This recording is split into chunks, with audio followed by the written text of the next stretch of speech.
Bismillahirrahmanirrahim. This is Dr. Shazia Abdul Hamid Khalfe. By profession, I am a physical therapist. Today, the topic of our lecture is research.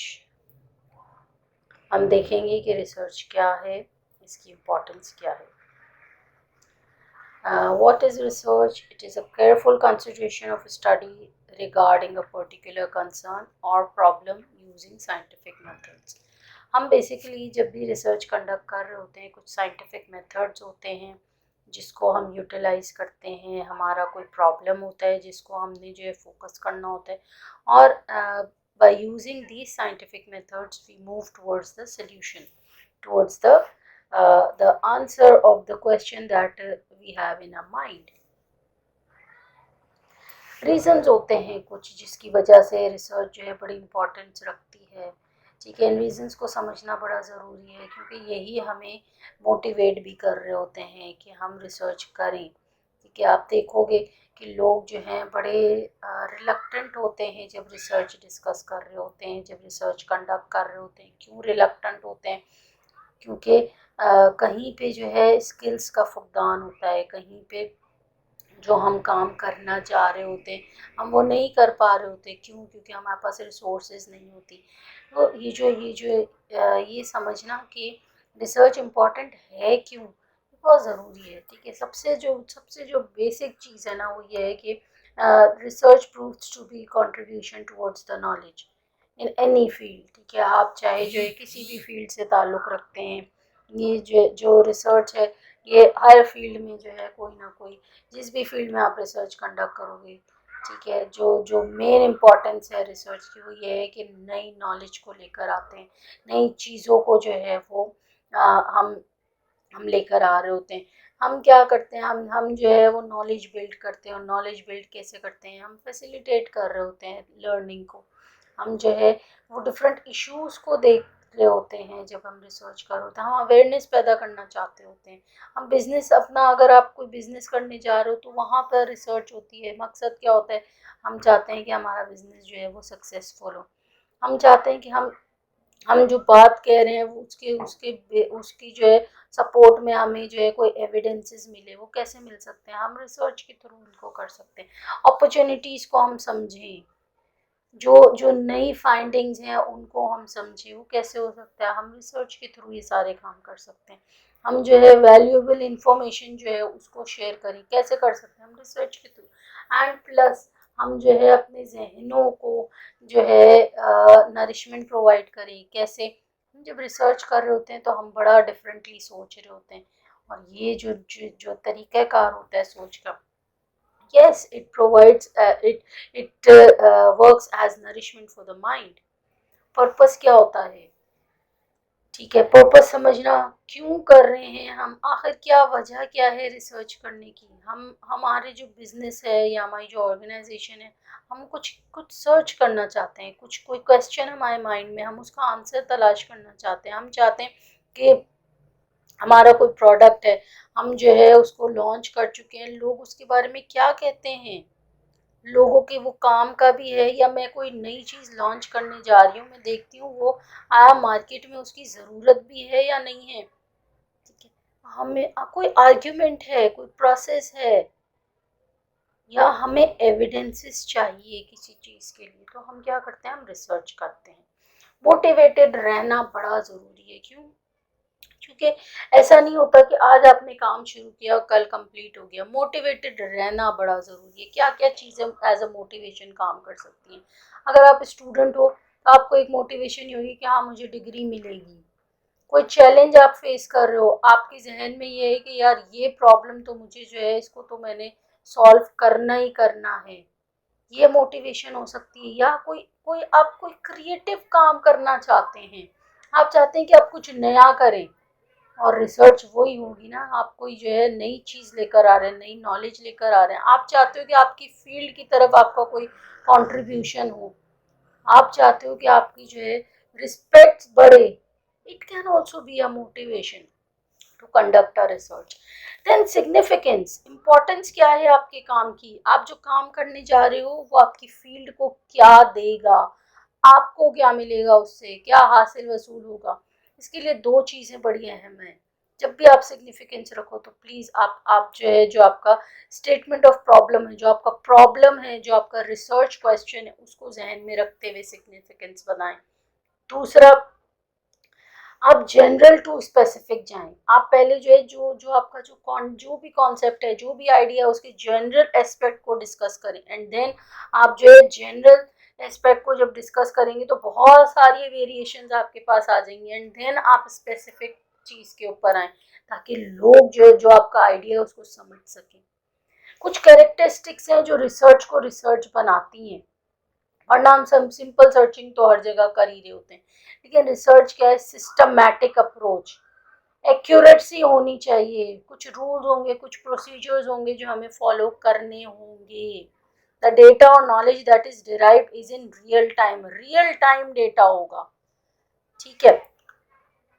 इसके साथ साथ research creates a path for generating new questions, ठीक है। आपने देखा होगा कि अक्सर जो है, जो आर्टिकल्स हम पढ़ रहे होते हैं उसके एंड में कंक्लूजन वाले पार्ट में कुछ चीज़ें रिकमेंड की जा रही होती, तो रिसर्च वो है जो कि आपको जो है, आपका हमने हमने कहा कि हमें सोचने के नए मौके मिलते हैं, हम जो है चीज़ों को दूसरे जो उनके जो जो अलग अलग पैराए हैं उसमें समझने की कोशिश करते हैं।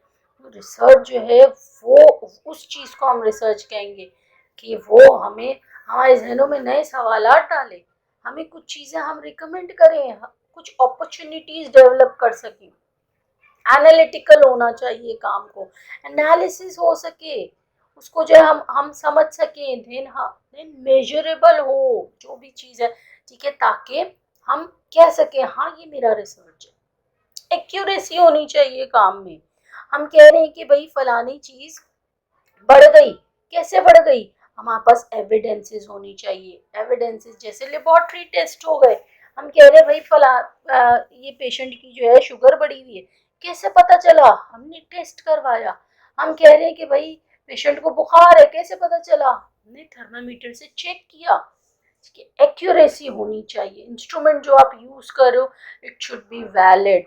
आप जो भी चीज कर रहे हो, ठीक है, आपका जो रिजल्ट है दैट शुड बी रिलायबल, ठीक है। कैसे होगा? जब आप सिस्टमैटिकली चीजें कर रहे होगे, जब आप जो है चीजों को बड़ी बारीक बीनी से देख रहे होंगे, तो फिर आप इन सारी चीजों को रिलायबल भी कर सकते हैं और वैलिड भी कर सकते हैं। हाई क्वालिटी रिसर्च क्या होगी?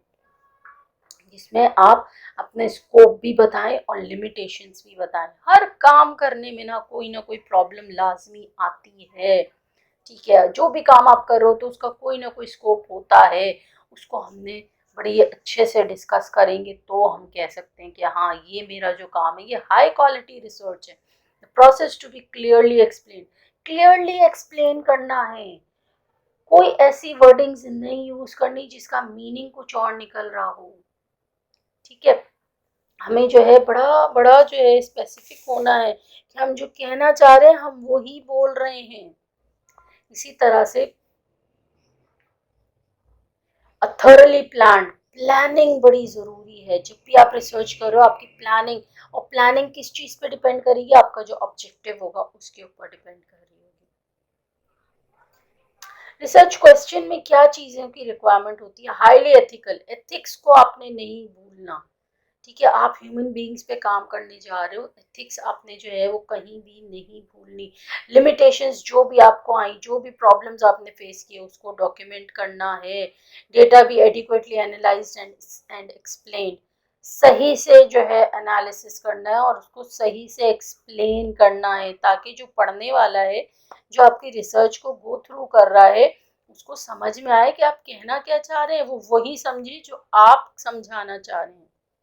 All findings be presented unambiguously and all conclusions be justified। किस चीज़ के साथ जस्टिफाई होंगी? आपका जो एविडेंसेस है उसके साथ जस्टिफाई होंगी, और जो कंक्लूजन है that should match with the objective. आप करने अगर जो है, आप अगर रिसर्च जो है वो स्कूटर पे कर रहे हैं तो फिर ऑब्वियसली कंक्लूजन भी स्कूटर के ही बारे में होना चाहिए, कार नहीं आ जानी चाहिए बीच में। चीज़ों को जो है वो समझना है एंड देन हमने करना है। जो लोगों को जो प्रॉब्लम हो रही होती है वो इसलिए हो रही होती है क्योंकि उन्होंने प्लानिंग नहीं की होती। जब प्लानिंग नहीं की होती तो फिर वो चीज़ों को समझ नहीं पाते, ठीक है। हाँ मैं मानती हूँ स्किल्स में भी प्रॉब्लम्स होती है, लेकिन स्किल्स तो एक्वायर की जा सकती हैं।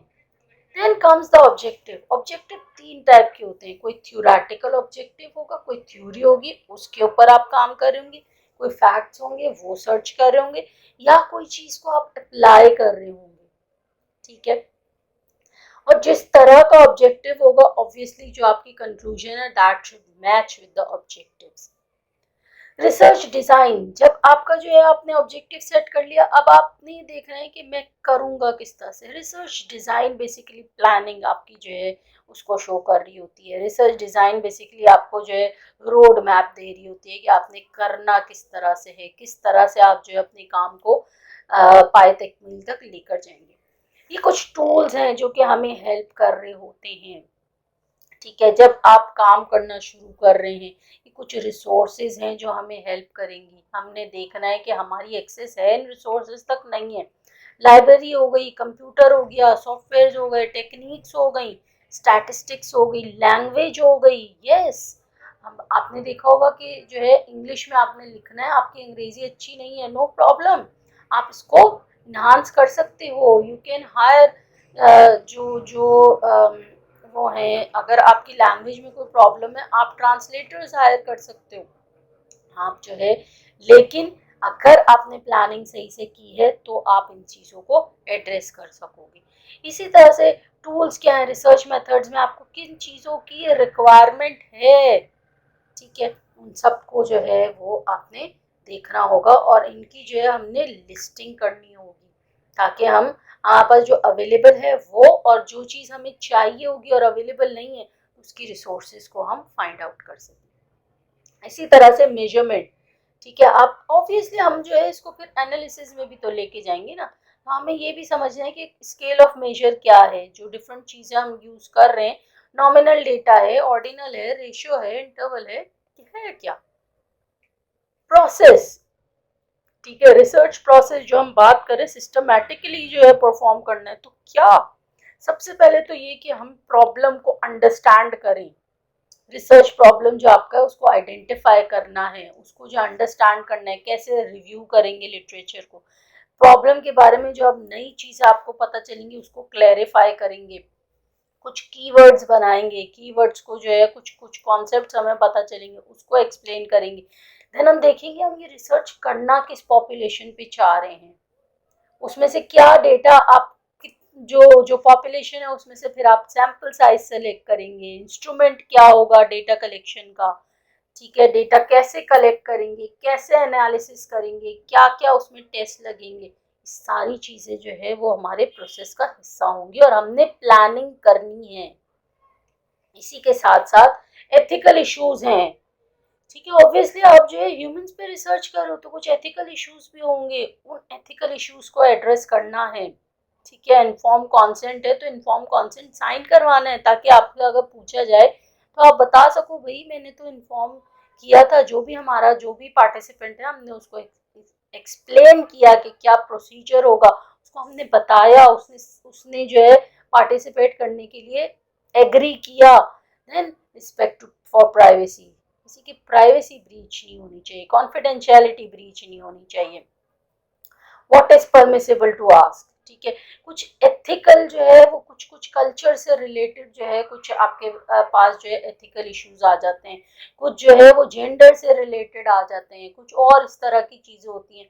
हम इंशाल्लाह एक एथिकल जो जो कंसर्न्स हैं उसके ऊपर भी एक लेक्चर करेंगे, वहाँ पे हम देखेंगे कि इसकी क्या क्या चीज़ें जो है वो अफेक्ट कर रही होती हैं। अगर कोई चीज़ हार्म कर सकती है रिसर्चर को या आपके जो पार्टिसिपेंट है तो उसको जो है आपने एक्सप्लेन करना है। और जो आपकी एथिकल रिव्यू बोर्ड होता है या कमेटी होती है उन चीज़ों को बड़ी बारीक बीनी से देख रहे होते हैं, वो बड़ा इसको जो है एनालाइज कर रहे होते हैं कि अगर कोई हार्म है तो वो किस लेवल का हार्म है, क्या उसको जो है परमिशन देनी चाहिए इस तरह की रिसर्च को कंडक्ट करने की या नहीं देनी चाहिए, कोई झूठ नहीं बोलना, ठीक है।